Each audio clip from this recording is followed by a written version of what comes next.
샬롬, 좋은 아침입니다. 오늘 말씀은 고린도전서 11장 17절부터 34절까지입니다. 내가 명하는 이 일에 너희를 칭찬하지 아니하나니 이는 너희의 모임이 유익이 되지 못하고 도리어 해로움이라. 먼저 너희가 교회에 모일 때 너희 중에 분쟁이 있다함을 듣고 어느 정도 믿거니와 너희 중에 파당이 있어야 너희 중에 옳다 인정함을 받는 자들이 나타나게 되리라. 그런즉 너희가 함께 모여서 주의 만찬을 먹을 수 없으니 이는 먹을 때 각각 자기의 만찬을 먼저 갖다 먹으므로 어떤 사람은 시장하고 어떤 사람은 취함이라. 너희가 먹고 마실 집이 없느냐? 너희가 하나님의 교회를 업신여기고 빈궁한 자들을 부끄럽게 하느냐? 내가 너희에게 무슨 말을 하랴? 너희를 칭찬하랴? 이것으로 칭찬하지 않노라.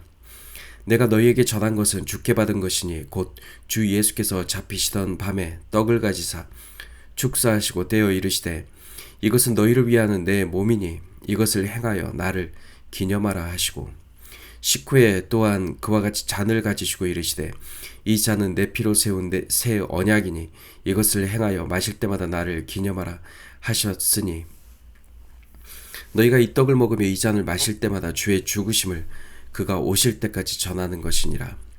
그러므로 누구든지 주의 떡이나 잔을 합당하지 않게 먹고 마시는 자는 주의 몸과 피에 대하여 죄를 짓는 것이니라. 사람이 자기를 살피고 그 후에야 이 떡을 먹고 이 잔을 마실지니 주의 몸을 분별하지 못하고 먹고 마시는 자는 자기의 죄를 먹고 마시는 것이니라.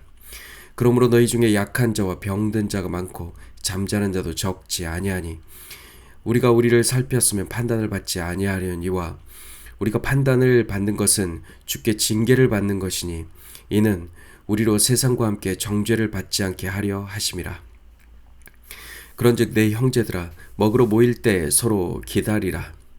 만일 누구든지 시장하거든 집에서 먹을지니 이는 너희의 모임이 판단 만든 모임이 되지 않게 하려 함이라. 그 밖의 일들은 내가 언제든지 갈 때 바로 잡으리라. 아멘.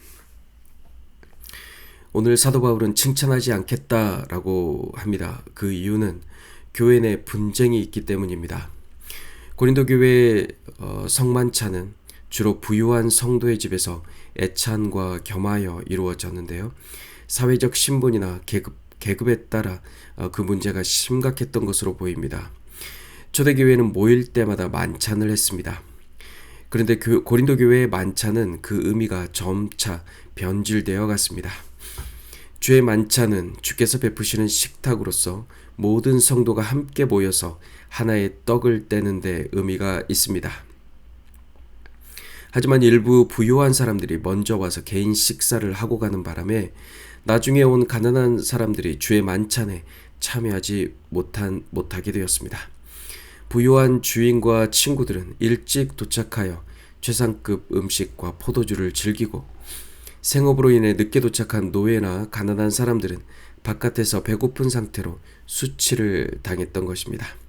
한 공간 안에서 누군가는 이미 배부르게 먹고 취하고 또 어떤 사람들은 굶주린 것이죠.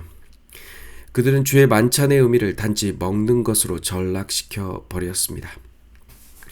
이것은 단순히 매너가 없거나 예의 없는 행동이 아니었습니다. 이렇게 주의 만찬을 대수롭지 않은 것으로 만들어버린 자들을 바울은 교회를 업신여기고 가난한 사람들을 경멸했다라고 호통칩니다. 이렇게 교회를 업신여기는 자를 사도 바울은 악한 자라고 불렀고 대담하고 거만해서 겁도 없이 하늘에 있는 영광스러운 존재들을 모욕한다라고 사도 베드로가 책망한 적이 있습니다. 교회는 그리스도의 몸으로서 우리는 그리스도 안에서 새로운 가족 공동체가 되었는데요. 여전히 세상의 신분, 지위, 직업, 권력 등의 차별을 그대로 교회에 가지고 들어오는 것은 하나님의 거룩한 공동체를 무시하는 행동입니다. 사도 바울은 성만찬의 본질에 대해 말합니다. 주님의 만찬은 자기를 버려 우리를 살리신 주님의 희생적인 사랑을 기념하며 주님의 몸과 피에 참여하여 그리스도 한 몸으로 연합하는 것입니다. 성만찬에 참여하여 주님의 살과 피를 기념하는 것은 단지 기억만 하는 것이 아니라 그리스도의 몸과 교회를 생각하며 형제를 돌보고 함께 살아가는 것을 포함합니다. 또한 이를 통하여 주의 죽으심의 의미를 주님 다시 오실 때까지 전하는 그 사명을 감당하는 역할도 하는 것입니다. 여기서 또 하나 중요한 것은 진리와 사실을 구분하는 것입니다.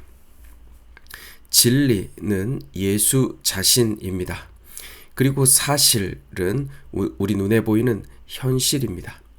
성만찬 때 쓰이는 빵과 포도주는 우리 눈에 보이는 사실입니다. 실제 눈앞에 보이는 것이죠.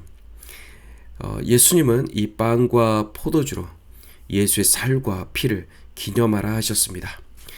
사실인 빵과 포도주로 진리 되신 예수를 기념하는 것입니다. 그렇다고 이 사실이 진리가 되는 것은 절대 아닙니다. 빵과 포도주가 절대 예수님이 될 수는 없는 것이죠. 하지만 중요한 것은 이 성만찬을 통해 사람들은 하나님의 행하신 일을 기억하고 복음을 더 깊이 받아들인다는 것입니다. 따라서 우리 중 누구라도 함께 떡을 떼고 함께 잔을 마시며 주의 살과 피를 기념하는 이 거룩한 만찬을 가볍게 여기거나 업신여기는 일이 있어서는 절대 안 될 것입니다. 바울은 주의 떡이나 잔을 합당하지 않게 먹고 마시는 자에게 경고합니다. 이러한 행동은 공동체의 연합을 깨뜨리고 빵 한 조각을 나누지 않음으로 인해서 가난한 형제들을 소외시키고 멸시당하게 만듭니다. 또한 이러한 분쟁은 주님을 모독하는 것이고 죄를 짓는 것이라고 바울이 강력하게 지적합니다. 바울이 이렇게 고린도 교회를 책망하는 것은 이 징계를 통해 그들을 바르게 인도하기 위함입니다. 이 징계는 사랑의 매입니다. 사랑하는 성도 여러분, 우리는 날마다 두렵고 떨림으로 거룩한 교회의 이 연합을 지켜나가야 할 것입니다. 교회마다 작은 일부터 큰 일까지 다양한 문제가 산적해 있습니다. 하지만 그 문제 자체보다 더 중요한 것은 그 문제를 대하는 우리 교회의 자세입니다. 잘못을 책망하는 치리와 잘못을 뉘우치는 회개가 있다면 우리 중 누구도 마지막 날에 세상과 함께 심판받지 않을 것입니다. 32절에서 바울은 단순하지만 강력한 해결책을 제시합니다. 먹으러 모일 때 서로 기다리라는 것이죠. 그리스도의 몸인 교회는 먹기 위해, 배를 채우기 위해 모이는 것이 아니라 주님의 살과 피를 기념하고 우리의 사명을 기억하며 형제와 하나로 연합하기 위해 모이는 것입니다.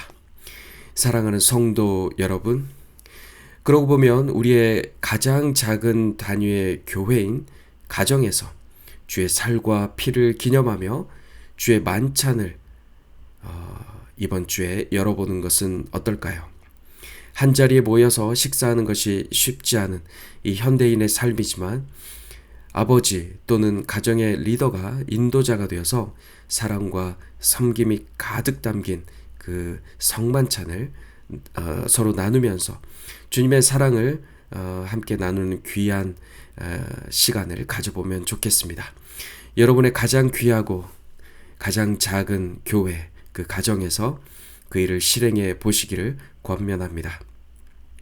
오직 진리에 초점을 맞추고 주의 만찬을 행한다면 주님 오실 날까지 그 모임이 참으로 유익하며 우리 하나님을 기쁘시게 할 것입니다. 그러한 성만찬을 함께 나누시기를 축복하며 기대합니다. 샬롬.